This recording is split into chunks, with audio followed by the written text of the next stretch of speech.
What's going on YouTube? It's your boy Dollar Mike back at it again with another video, and we're also back at it again with the same quote that I mentioned in previous videos all the time on the channel, to be honest, and that's basically that 61% of Americans can't afford a $1,000 emergency. So if an emergency was to happen, if it was over $1,000, 61% of Americans could not afford it. That means 4 in every 10 people could afford it. 6 in every 10 people basically could not afford it. That's pretty insane, and we're going to actually talk about something that can actually fix that problem, and that is budgeting. I haven't made a budgeting video on the channel in some time now, and I definitely haven't made one in 2021 yet, and this is definitely a different type of world we're living in right now. So it'd be nice to actually get an updated view on budgeting, how I actually budget, how online says you could budget. It's tons of different ways to budget, so let's actually just jump into it, talk about budgeting. We'll see how things go. I'll drop some tips throughout, and then we can just do what we gotta do. So let's not waste any more time. Let's get right into the video. Let's go.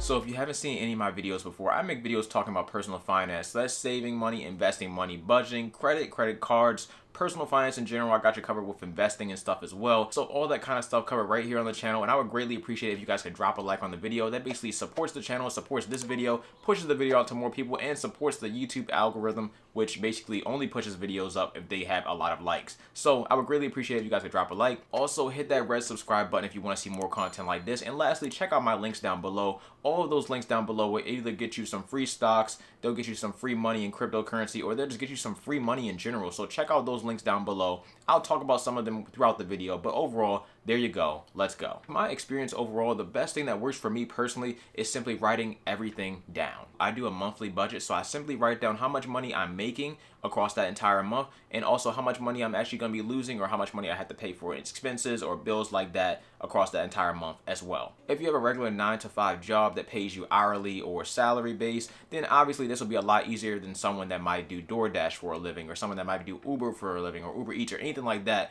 where your money is a little bit more variable, or you might have more income sources that are also pretty variable. But in those variable scenarios, try just to get an average and estimate a little bit lower than that general averages, and that way you know overall that you'll probably be pretty good as far as what your monthly budget may be, or weekly budget, or if you budget further out than that, that's fine as well. But I only know people that really monthly budget or weekly budget. I don't know anybody that does it longer than that. So like I mentioned, I write everything down. I have it all sitting right here on my notes app on my iPhone. I have it all broken down into 5 different categories. This may work for you or it may not work for you depending on how you budget. But for me, this is how I personally budget, so I'm going to show you how I personally budget. Either way, the first category is income. So this is all the money that comes into me every single month that I actually use to actually spend my money. So currently I have my regular job, and I also have my YouTube income. My YouTube income is very variable, and we'll talk about that in a separate video, but my regular job actually pays me a set salary based amount of money. So overall, every single 2 weeks, I know exactly how much money I'm going to make as long as I sit there and work 80 hours. I personally don't calculate my YouTube income into my budget for the obvious reason of it being variable. So I don't know how much I'm going to make from month to month. Overall, it's been going pretty well so far, but who knows what could happen in the future. Past that, the next thing I write down is my bills or all my expenses. So in that case, I have my phone bill, I got Amazon Prime, I got Apple Music, I got my gym membership, I got roughly what I would pay for a month in gas, I got my student loans, Disney Plus, my Audible membership, all these kind of things, all expenses to me personally, so that goes into the bill category. Below that, I have the investing category. In my investing category, I have my Acorns Roth IRA, so I have that maxed out, so that's $500 a month going there.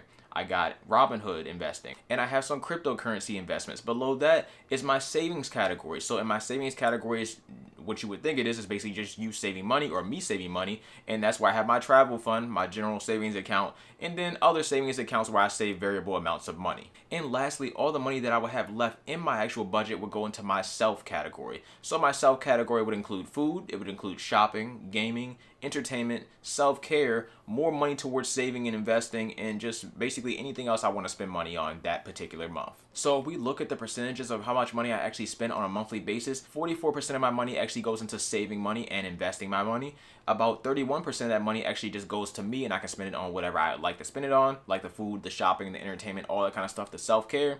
and another 25% of my money goes towards bills. Now, as I mentioned before, this type of budget breakdown works best for me. This might not work best for you because you may be on a tighter budget. I have a little bit more extra money to play around with. Therefore, I feel as though this way of budgeting for me works best. But like I said, for you, might not be. And in that case, I also have another example that might work best for you. And that example is the 50-30-20 rule. This rule basically states that 50% of your money will go to your needs, about 30% of your money will go to your wants, and about 20% of that money will go to your savings. The needs category would basically cover things that you cannot live without or things you just have to pay no matter what, or else it would probably ruin your credit or something like that. So that means bills, that means your insurance, your basic insurance, stuff like that. It also means basic debt repayment, so maybe credit cards, your minimum payment for your credit card, or maybe your student loans, your minimum payment for your student loans, things like that. Things that you have to pay no matter what, or basically bad things happen and it's just not the best scenario to be in. Then 30% of your money could actually go towards your wants. That could be eating out, which I do way more than I should.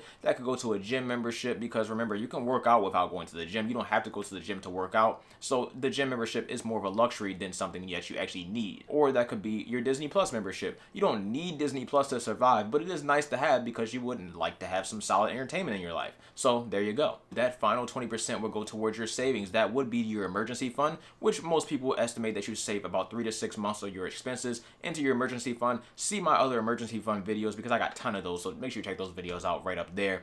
Either way, 20% of your money needs to go towards your emergency fund, or it needs to go towards stocks, or maybe your retirement account, something like that, or just general savings account that you might want to have just to back yourself up in the need of you ever needing any type of money. Because remember, in the beginning of this video, over 60% of Americans can't afford a $1,000 emergency. So if you had an emergency fund, most likely you would have over $1,000 in that emergency fund and you would be able to afford that $1,000 emergency if it ever were to pop up. And who knows what could happen with the world nowadays. I mean, we've already seen a lot last year, and I'm pretty sure we got a lot of years left to find out what else could possibly happen. So why not have an emergency fund set up if you don't already have one? The main thing I want to get across is that budgeting can be very intimidating. So if you don't actually have any type of plan in place and you're out here every day spending money willy-nilly and trying to figure out every single month why you either end up with the same amount of money every month or even less, and you just can't figure out why you're living paycheck to paycheck, or you can't go out with your friends this day because you really don't have any money left in your account to actually go out with your friends that day, then budgeting or a budget would be the answer for you. You don't know how much money you're actually spending, saving, investing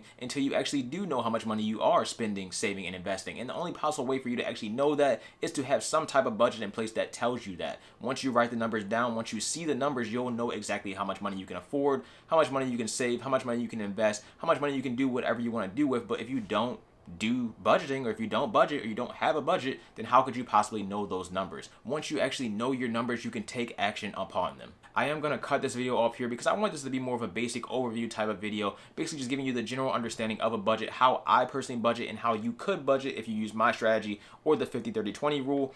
But overall, I do plan on making another budgeting video, more of a budgeting tips video to really get you started after you make your full budget. If you need help with budgeting, there's tons of different apps and websites that can help you do that. You can go on youneedabudget.com. I personally use personalcapital.com, so check them out, personalcapital.com. You can use mint.com. You can use this app called Fungit. I'll have a link in the description for that as well. And it's tons of different apps that can help you budget, do everything you need to do to help you basically be a better money financial planner, anything like that, personal finance guru, whatever you want to be. Budgeting is definitely the key to just starting. So stay tuned for part 2. I'm going to do a part 2 of this because like I said before, I want this to be more of a general overview of my budget and what another strategy that you can use. But there you go. That's kind of it. I hope that did help someone. If it did, drop a like on the video. Drop your comments down below if you have any questions. Also, DM me on Instagram and I'll check those DMs out and stuff like that if you have a question. So yeah, that's it. I really just want to help you guys out.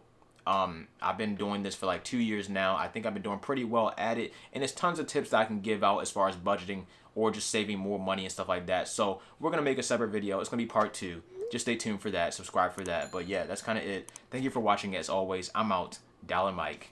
Peace.